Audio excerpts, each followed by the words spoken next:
Being the church is about being connected, listening to one another, and accepting each other like sisters and brothers. Let's be the church together.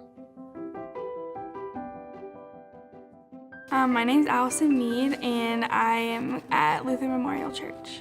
My name is Jason Lush, and I've been going to this church since the late 90s. My name is Leray Zerke. I've been involved in this church for 56 years. My name is Carrie Schroeder. I've been going to Lutheran Memorial Church in Syracuse for about 2 years. My name is Jacob Carter, and I've been attending Emmanuel Lutheran for 17 years, so my whole life. My name is Brent Harson. I have been a Lutheran Memorial Church member in Syracuse for 30 years now. My name is Eddie Francois, and I've been a member at Christ Lutheran here in Pierce since I was born. My name is Jana Muller, and I have been a member of Emmanuel since April of 1980. My name is Misty Wortman, and I have been a lifelong member of Christ Lutheran Church. My name is Renee Johansson, and I have been a member at Emmanuel Lutheran Church for 45 years.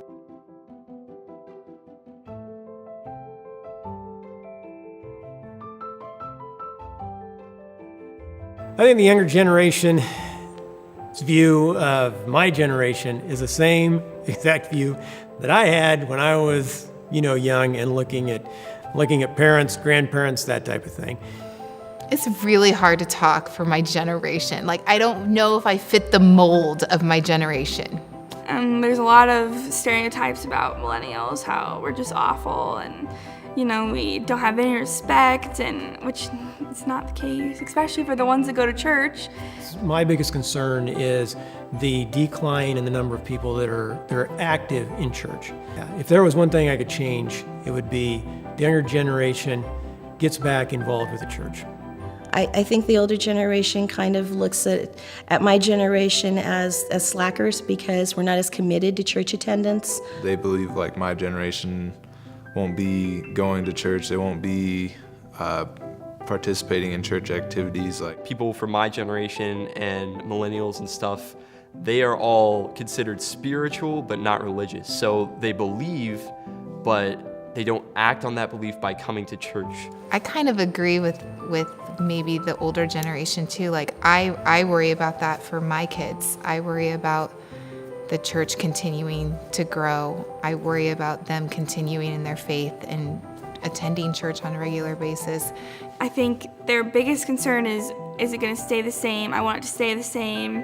I want the future to be the same as it was for us, I want my kids to do the same thing that I was doing, kind of thing. They probably fear that there's just too much change going on right now. They want to have less change. The younger generation's always going to look at it, they're the smart ones, that they know everything. The typical thing that happens with every generation, you just can't relate anymore. They don't seem to want to worship in the way that I have been brought up. They really don't want to see the church traditions change at all. And that's the biggest thing for them. And then the older generation thinks the way they do it is the right way. Well, we have to change. Our world is ever changing, and we have to change. Otherwise, our churches are just going to become big empty rooms. And we've got to change some too, but it's still got to be based on the Bible the way it is today. It's technology, advancements in medicine, all that's always going to change. But your core beliefs and the Bible is never going to change. They want to see us follow their faith beliefs and just have the same sort of faith that they've had. I really want people from both outside generations beyond me to look and go, okay, there aren't any parameters. It doesn't matter how old you are. If you want to be involved in the church, get involved in the church and do something. There are people, such as myself and other members of the youth group and, the church as a whole, that do represent this generation in a positive way. This is a church. It's not going to change its beliefs by any means, but it may change the way we worship, which I think is okay. It's actually kind of exciting.